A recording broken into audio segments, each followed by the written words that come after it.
Attacks by dangerous dogs in London are at an all-time high. For years, the government has been promising to change the legislation controlling them. Today, London's councils urged action, and the union, which represents postal workers, is heaping on the pressure, saying the government has broken its promise to make an announcement before Easter. So why the delay, and what changes could we see to the rules on dog ownership?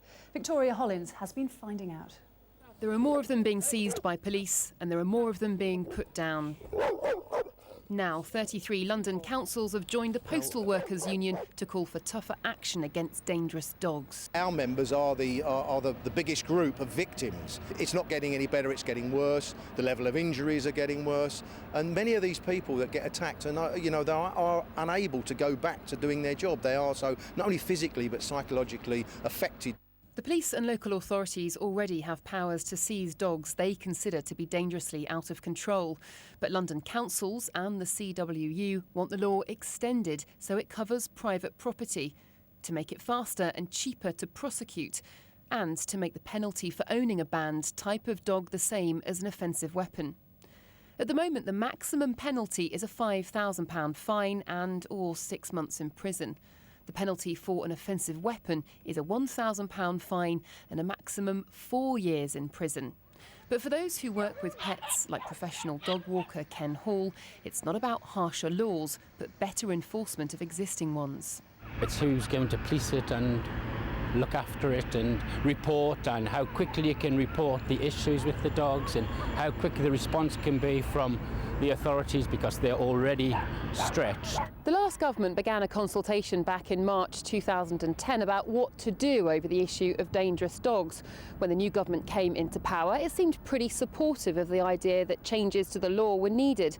But 20 months after the consultation has finished, there's no firm action.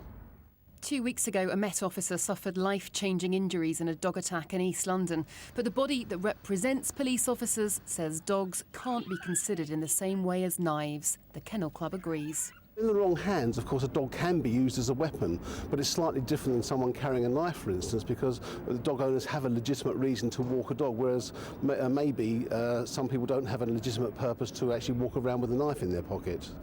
Most attacks still take place on private property, and while changes to the law are promised, until that happens, perpetrators are unlikely to be prosecuted. Well, Victoria joins me now. Victoria, why is the government delaying on this? Yeah, really good question, and actually been unable to get to the very bottom of that this afternoon. They say it's complicated. They gave us a statement earlier on and said, we'll shortly be announcing a package of measures to tackle the problems caused by irresponsible dog owners. They've said that it's an issue they take extremely seriously, so they say they've taken the necessary time to get the policy right. They promised there would be a result on this before they went away for the Easter break. That hasn't happened. They have indicated previously that there's two key things they're going to consider here. One is compulsory microchipping. The other one is extending the law to private property. As I mentioned in that report, 70% of these attacks happen on private property. Now, the RSPCA, Battersea Dogs Home, the Police Federation have all said they want to see changes. And finally, I think it's quite interesting to note that even Lord Baker, who was behind the original Dangerous Dogs Act, has always said that this hasn't been what he wanted to see. It was watered down and it hasn't been right since it was introduced. So with all that pressure, we should continue to watch this space, I think. Yeah, interesting to see what happens. Victoria, thanks very much.